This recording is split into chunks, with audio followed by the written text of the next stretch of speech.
আমার আব্বার জলসা শুনেছে? বলে আমি কোনোদিন চেয়ে টাকা নিই নাই।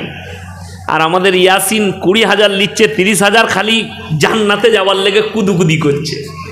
এই কিছুদিন আগে দেখলাম বায়ানটা কোনো ইউটিউবার ছেড়েছে, সে দেখেছে মজাটা লাগাই, তাই ইয়াসিন সাহেব কি লাগা। খোঁজ নিয়ে দেখুন তার ইমামকে সেই হারামখোররা 5,000 টাকা বেতন দেয় না, ইমামকে 1টা টাকা দেয় না, অথচ লাখ লাখ টাকা দিয়ে বক্তা এনে জলসা করছে, এদের গায়ে এতটুকু লাগে না। ইয়াসিন সাহেবের জলসা শুনবো, 20,000 চাইলি বা দিয়ে দাও। আমার আব্বার জলসা শুনেছে? বলে আমি কোনোদিন চেয়ে টাকা নিই নাই।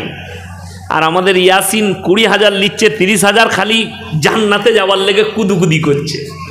এই কিছুদিন আগে দেখলাম বায়ানটা কোনো ইউটিউবার ছেড়েছে, সে দেখেছে মজাটা লাগাই, তাই ইয়াসিন সাহেব কি লাগা আমার লেগে বলেছে আমার আব্বাজি।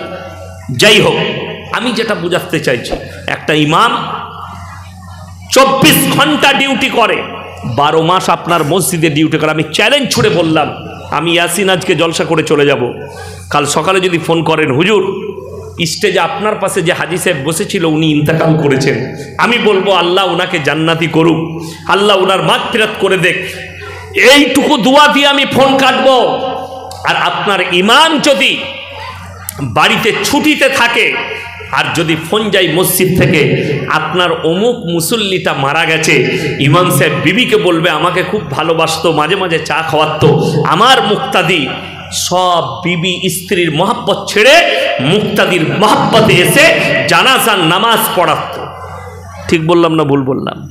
অথচ সেই ইমাম বছরে একবার দাঁড়িয়ে বলে আসসালামু আলাইকুম জুম্মার দিনে, ভাই গ্রামবাসী আমার 4 বছর হয়ে গেল আর 2 বছর হয়ে গেল আমার বেতন বাড়াননি, আমার 9,000 টাকাই বেশ ভালো হচ্ছে না, ওটা 1,000 বাড়িয়ে দিলে ভালো হতো। ক্যাশিয়ার দাঁড়িয়ে বলছে জুম্মার পরে বসে যাবেন, ইমামের বেতন নিয়ে আলোচনা হবে, তুই আগে কেলানি খাবি কবরে।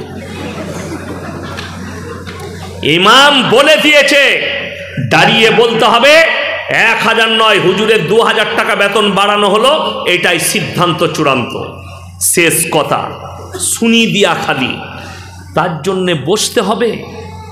আর একটা বক্তা 30,000 নিবে, 20,000 নিবে, লাখ লাখ টাকা খরচ করে জলসা হবে, কোনো দ্বিধাবোধ নাই।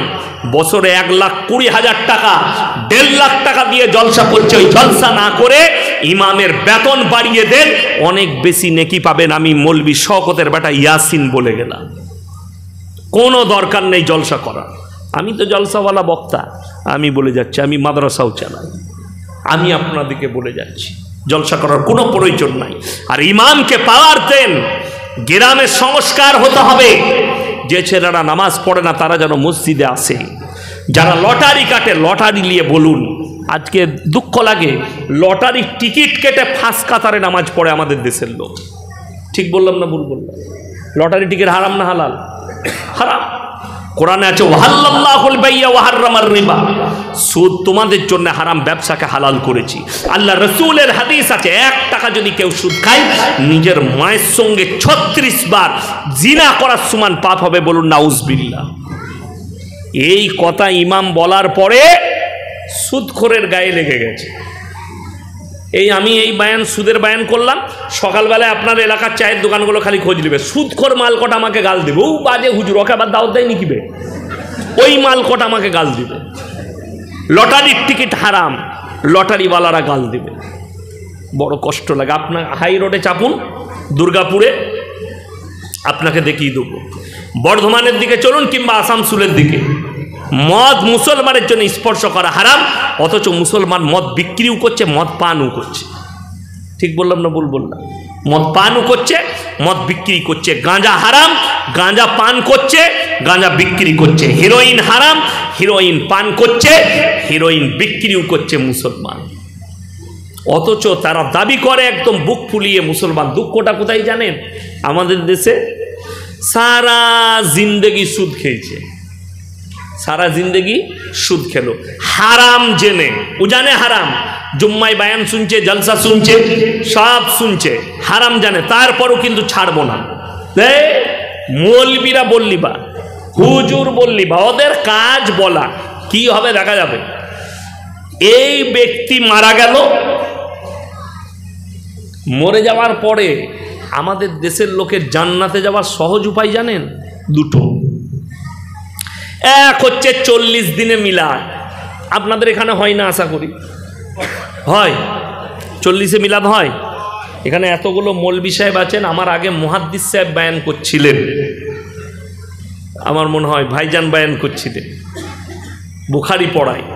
আমি চ্যালেঞ্জ ছুড়ে বললাম, একটা হাদিস থেকে যদি রসুলের হাদিস থেকে দলিল দিতে পারেন, যে কোনো হাদিস থেকে, যে 40 দিনে মিলাদ করতে হবে এরকম হাদিস আছে, আমি জীবনে আর সমাজের বুকে কথা রাখবো না। ভিডিও চলছে, 2-3টে চ্যানেল আছে এখানে, এমডি রিজওয়ান, এমডি আব্দুল্লাহ, আমি আর জীবনে বক্তব্য দেবো না।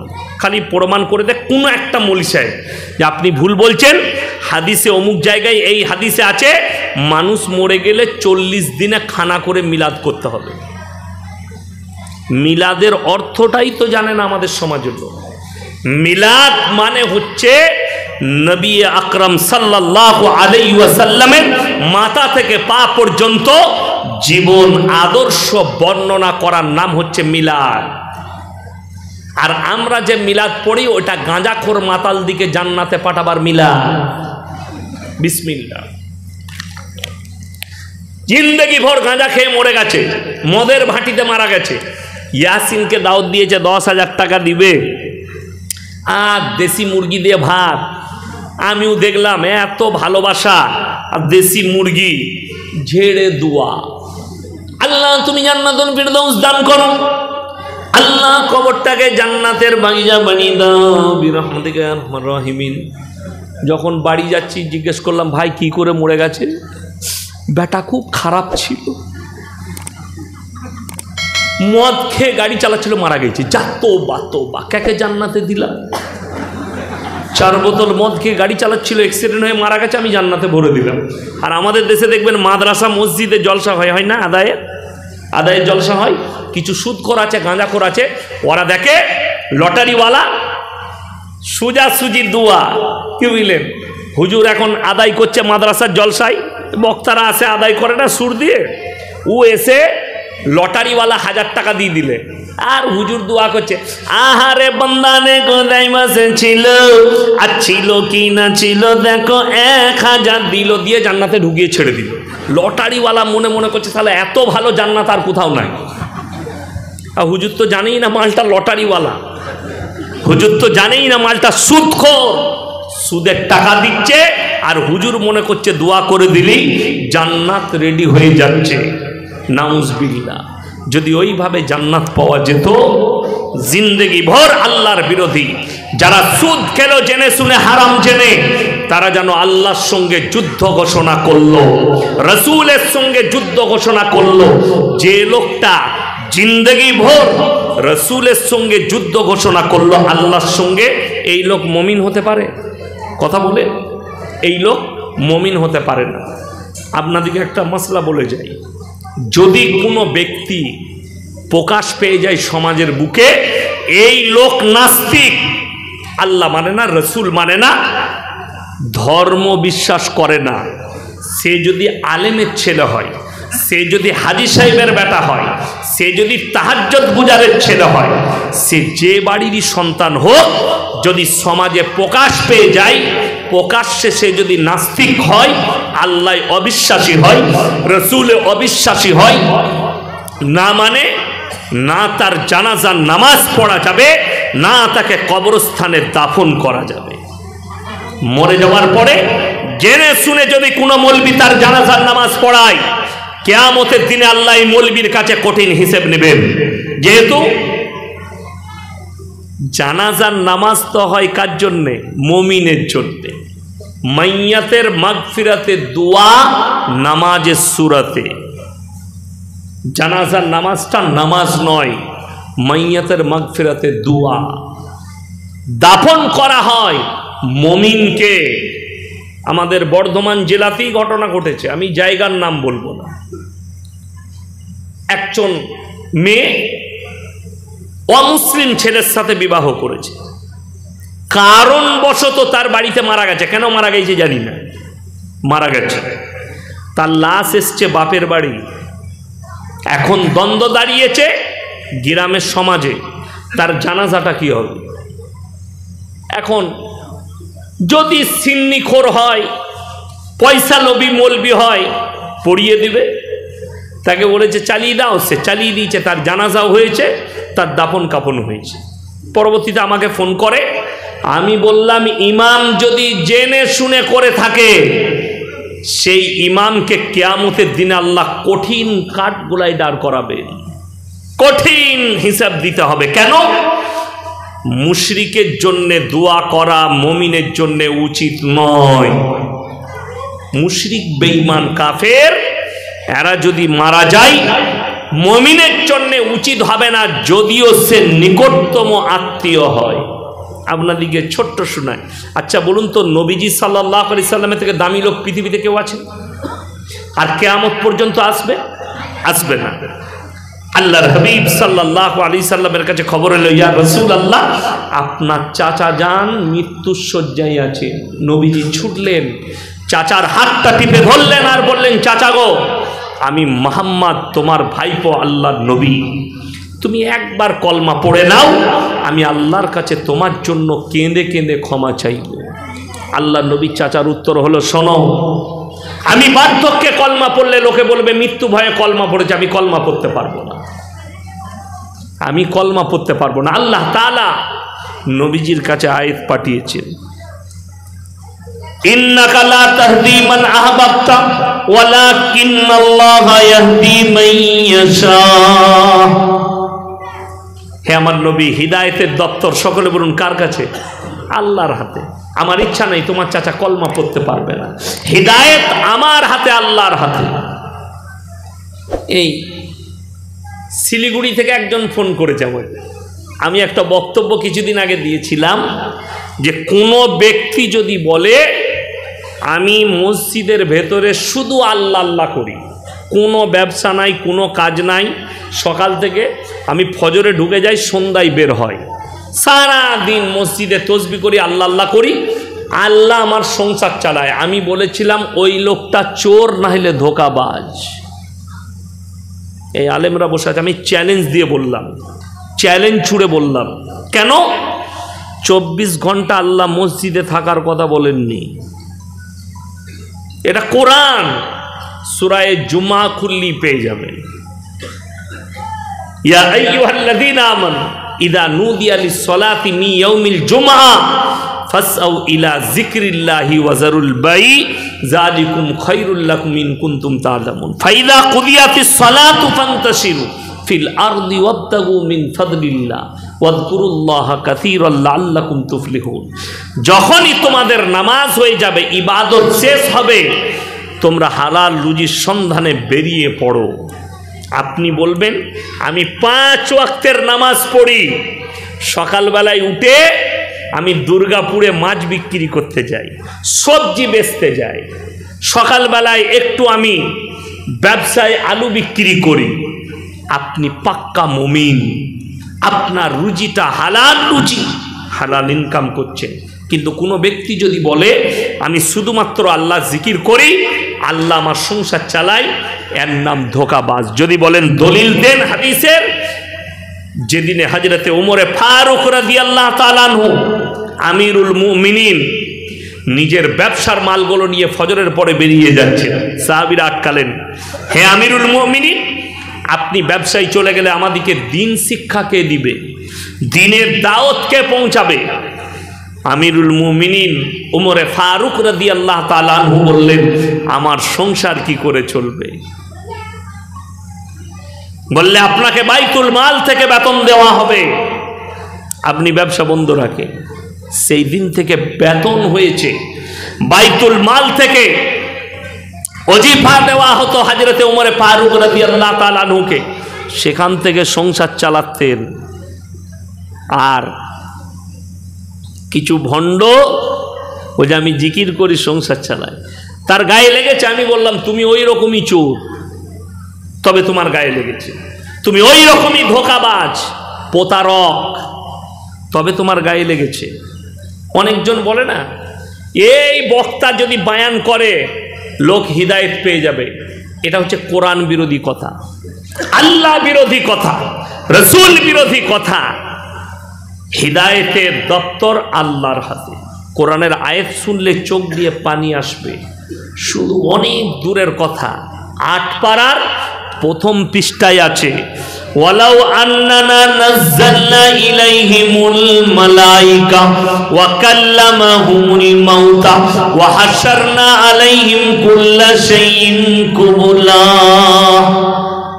হে আমার নবী শোনো, এরা অনেক দূরের কথা তোমার দাওয়াত দেয়াটা। মালাইকা, ওয়ালাউ আন্নানা নাযালনা ইলাইহিমুল মালাইকা, মালাইকা মানে হচ্ছে ফেরেশতা। আমি যদি আসমান থেকে এদের কাছে ফেরেশতা পাঠাই আর তারা যদি দাওয়াত দেয় তোমরা ভালো হও, আল্লাহওয়ালা হয়ে যাও, ঈমান নিয়ে এসো, কালমাটা পড়ে নাও, ওয়া কাল্লামাহুমুল মাউতা, আর যারা মারা গেছে কবরে চলে গেছে আমি যদি তাদেরকে উঠিয়ে দিই আর তারা যদি উঠে যায় তার পরিবারের কাছে, তাদের বংশর কাছে, আর তারা যদি বলে তোমরা ইমানদার হও, মুমিন হও, আল্লাহ কোরআনে নবীকে বললেন তারপরও যারা বিশ্বাসী নয়, মানার নয়, তারা মেনে নিবে না। তার মানে কি বুঝলেন? হিদায়েত কার হাতে? আল্লাহর হাতে। আল্লাহ রসুল সাল্লাল্লাহু আলাইহি সাল্লামের চাচা যান চলে গেলেন, ইয়াসিনের দোয়া ছেড়ে দেন, মৌলভী শওকত সাহেবের দোয়া ছেড়ে দেন, যাদেরকে আপনি পীর ভাবছেন তাদের দোয়া অনেক দূরের কথা। আমি যার কথা বলছি তিনি পৃথিবীর আদি থেকে অন্ত পর্যন্ত সৃষ্টির শ্রেষ্ঠ হযরত মুহাম্মদ মুস্তাফা, সকলে বলুন সাল্লাল্লাহু আলাইহি ওয়াসাল্লাম। আমি উনার কথা বলছি। চাচা যান চলে গেলেন, নবীজি আল্লাহকে কি বললেন? ওগো আল্লাহ, তুমি আমাকে যতদিন না নিষেধ করবে আমি আমার চাচার জন্য তোমার কাছে কেঁদে কেঁদে ক্ষমা চাইব। নবীজি কাঁদতে লাগলেন, কার জন্যে? চাচার জন্যে। আল্লাহ আমার চাচাকে ক্ষমা করে দাও। আল্লাহ তাআলা আয়াত পাঠালেন, জিবরিল আমিনকে পাঠালেন, মা কানা লিন নবিয়্যি ওয়াল্লাযীনা আমানু আইয়াস্তাগফিরু লিল মুশরিকিন ওয়ালাউ কানু উলি কুরবা। হে আমার নবী এবং মুমিনরা শোনো, যারা মুশরিক হয়ে, বেঈমান কাফের হয়ে, বদ্দিন হয়ে মারা গেছে তাদের জন্য দোয়া করতে পাবে না, যদিও তারা তোমাদের নিকটতম আত্মীয় হয়। নবীজিকে আল্লাহ নিষেধ করলেন, তুমি আর চাচার জন্য দোয়া করতে পাবে না। আল্লাহ রসুলের হাত নেমে গেল, মুশরিকের জন্য দোয়া করা যাবে না। আর আমি দেখলাম আমাদের দেশে কে একজন মারা গেছে, কিছু মৌলবি, কিছু সিন্নিখোর তার লেগে কোরআন তেলাওয়াত করে দোয়া করছে। কোন রাজ্যের বলবো না, কোন জেলার বলবো না, আল্লাহর কসম খেয়ে বলছি এই মৌলবি কটা কিয়ামতের দিনে কঠিন আযাবে মুবতালা হবে। আল্লাহ রাসূল সাল্লাল্লাহু আলাইহি সাল্লামের হাদিস, আখরি জামানায় আমার উম্মতের মধ্যে কিছু মানুষ তারা মুশরিক হয়ে যাবে, কবরে সিজদা করবে, মূর্তির ওপরে বিশ্বাসী হবে, তারা মুশরিকদের সঙ্গে মিশে গিয়ে আল্লাহ ব্যতীত অপরকে রব হিসাবে মেনে নিবে। আর মিটিংয়ে এসছিস, কিসের জন্য এসছিস? তো হাতে ঝান্ডা আছে একটা দলের, নাম করছে আর একটা অন্য দলের, মানে সে নিজেও জানে না আমি কার জন্য এসছি, কিসের জন্য এসছি। তো তাকে জিজ্ঞেস করছে তো এলি কেন? সেই আদিবাসী মা বোনরা বলছে আমাদিকে 500 টাকার এক প্যাকেট বিরিয়ানি দেবো বলেছে। এখান থেকে কি উত্তর পেলে?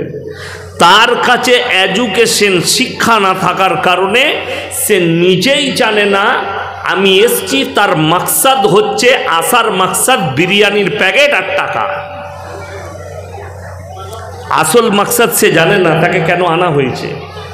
হাতে একটা ঝান্ডা আছে, বিরিয়ানির প্যাকেট, আর ওই 500 টাকা থেকে ওখানে নিয়ে গেছে। তো জাতির কাছে যদি শিক্ষা না থাকে, এডুকেশন না থাকে, জেনে রেখে দিবেন তাকে সব কাজে ব্যবহার করবে কারা? কিছু গুমরা, কিছু শিক্ষিত শয়তান, তাদেরকে সব কাজে ব্যবহার করতে পারবে। আর শিক্ষা থাকলে পারবে না। এতগুলো আলেম ওলামা আছে, আমাদেরকে কেউ ব্যবহার করে দেখাতো? পারবে না, ব্যবহার করতে পারবে না। আপনি কিসের জন্য আমাকে ব্যবহার করতে চাইছেন? কি উদ্দেশ্য আছে আপনার?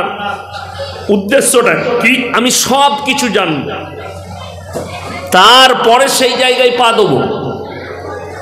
আমার বলার উদ্দেশ্য হচ্ছে, আমরা সকলে জানি, যারা টুপিওয়ালা, যারা নামাজি, যারা বেনামাজি, মুসলমান ভাই যারা বসেছেন, সকলে জানি প্রত্যেকটা মুসলমান নরনারীর জন্য দ্বীনি শিক্ষা অর্জন করা কি বাবা? এই কথা বলেন, কি ফরজ? আর আমি চ্যালেঞ্জ ছুড়ে বলে গেলাম, এই থানাটা কোন থানা? পাণ্ডবেশ্বর থানা। পুরো পাণ্ডবেশ্বর থানায় সমীক্ষা যদি আলেমরা করে, 100টার মধ্যে 90 থেকে 95 জনের কাছে দ্বীনি শিক্ষা নাই। ঠিক বললাম না ভুল বললাম? 95 জনের কাছে নেই। এতে ক্ষতি কি? দ্বীনি শিক্ষা মানে কি?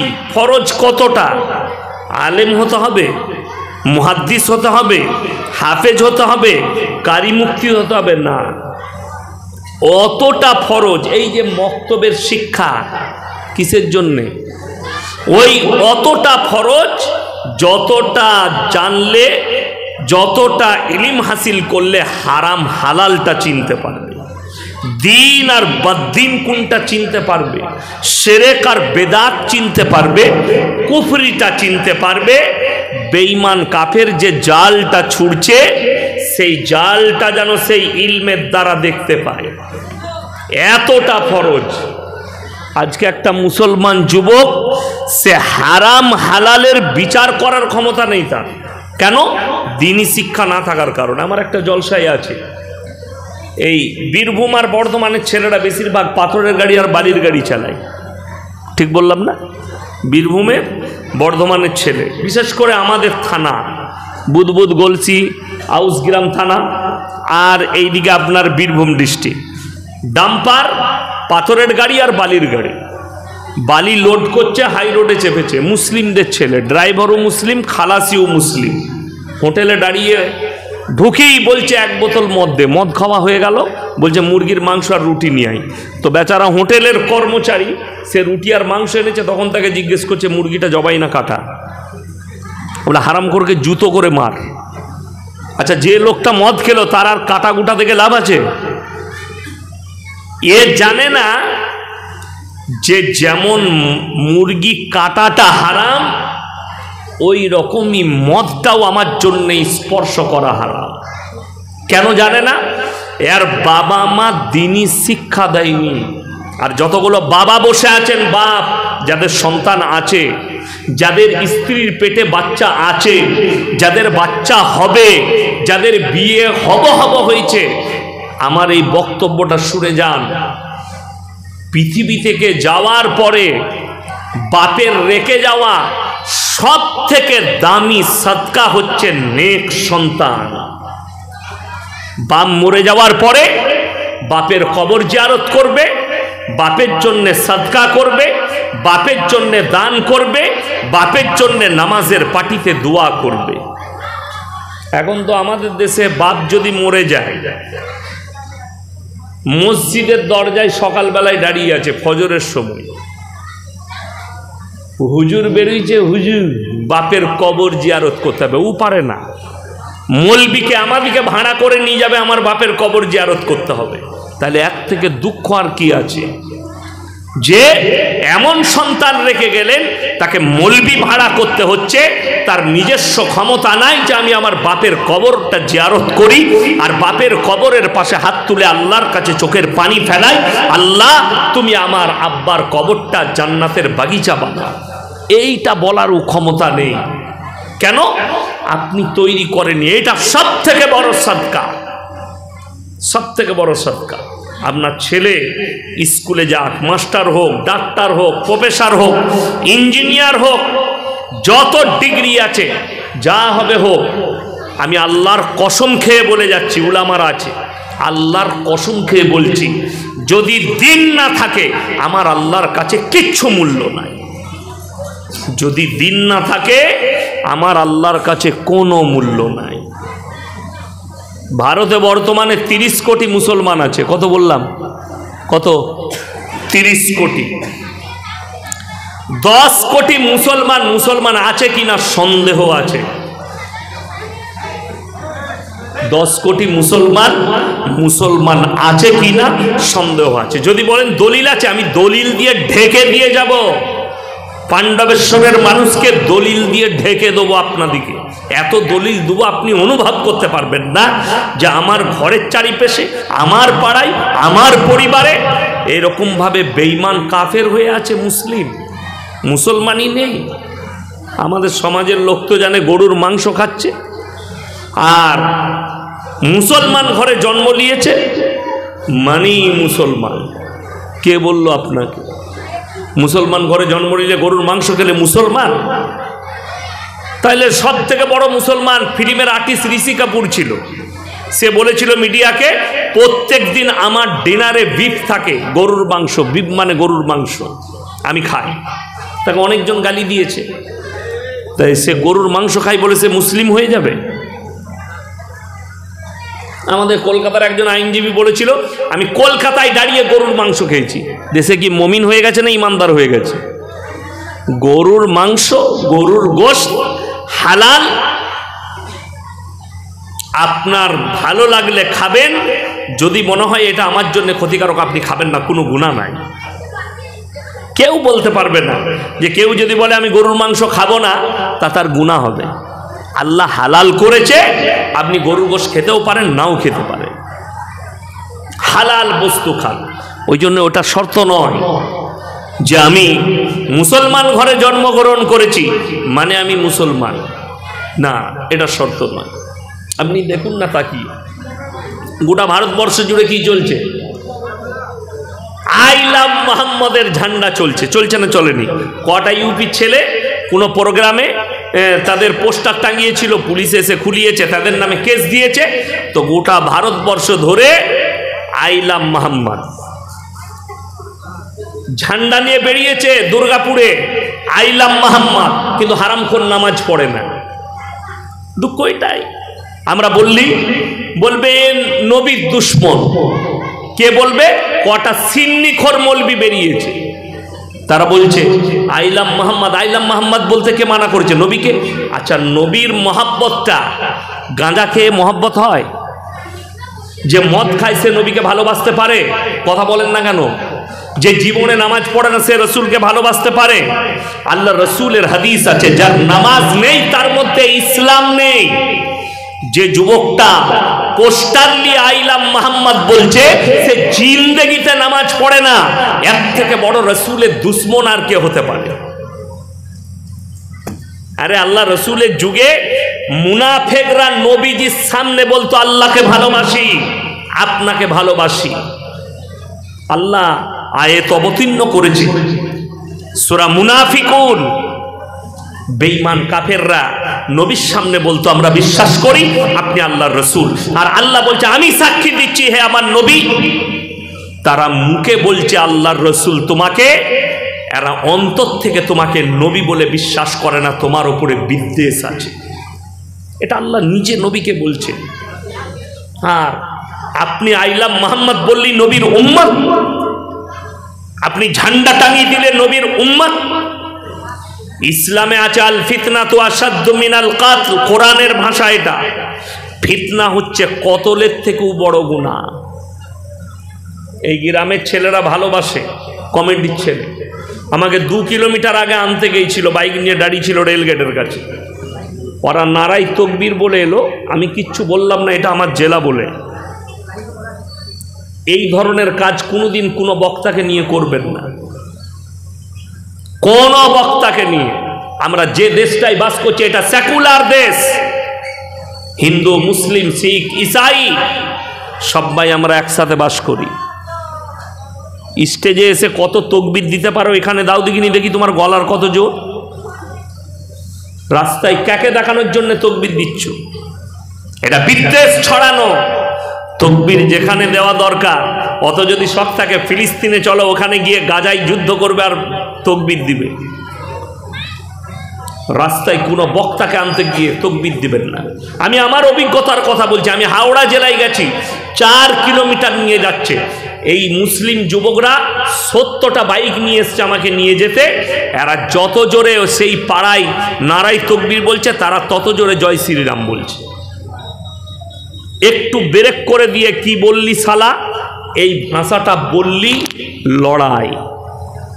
দোষীকে ইয়াসিন হুজুর, কেস ঠোকর নামে যত কেস খাবে ও এই হুজুর করাইছে মারামারিটা। কথা আমি বুঝাতে পারলাম? যেখানে তাকবীর দেওয়া দরকার, যেখানে আমল করা দরকার, সেখানে আমল নাই। ফেসবুক খুলুন, মুসলিমদের যুবকরা চুল কেটেছে শুয়োরের মাথার মতন, আমাদের সঙ্গে ফটো তুলে বলে হুজুর আপনাকে ভালোবাসি। কিন্তু চুল কেটেছে কার মতো? হানি সিং এর মতো না কি সিং আছে একটা, মোসেস সিং, তার মতো চুল কেটেছে। মাথাটা ঠিক মনে হচ্ছে শুয়োরের মাথা। আর ফটো তুলবে কার সঙ্গে? ইয়াসিন হুজুরের সঙ্গে, বলে আপনাকে ভালোবাসি। আমাকে ভালোবাসলে তো আমার মতো চুল হবে তোমার। কথাটা বুঝতে পারেননি? আমাকে ভালোবাসলে আমার মতো চুল হবে। আমি গত পরশু আসানসোলে গিয়েছিলাম, একটা ছেলে আমার সঙ্গে মুসাফা করছে।